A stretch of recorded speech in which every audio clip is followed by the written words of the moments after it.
Yan. Dito naman tayo kay kay ThinkScan 689 BT. Ito.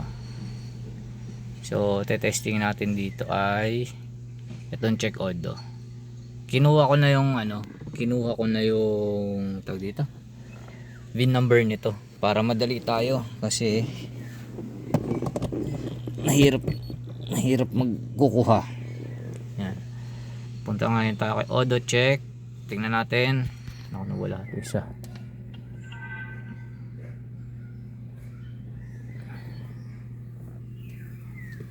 Kasi hihingi ito parang yung sa espresso, no? So yan.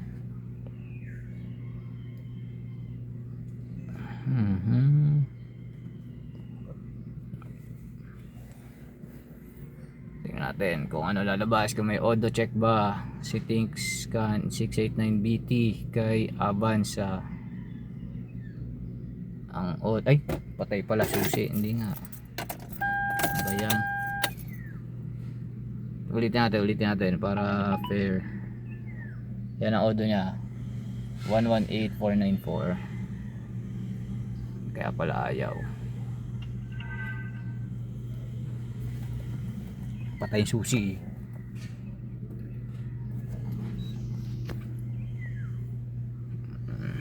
So, tingnan natin.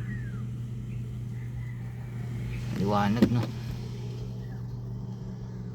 Yan, medyo madilim.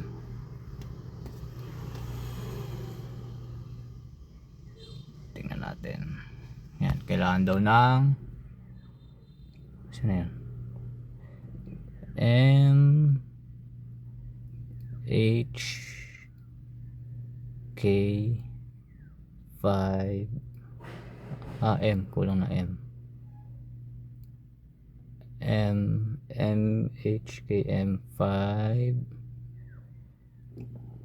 FF3 FH K 002905. Yan. Tingnan natin. Not supported. So walang auto check, wala. So yan. Hanggang dyan na lang muna. Walang auto check. Hindi natin ma-check yung auto niya kung legit ba. 'Di ba? So hindi talaga to magagamit lahat Magbabase yan sa specs ng kotse mo kung meron siyang mga ganyan. Ito alam ko wala rin to Sige, dyan mo lang muna. Wait lang.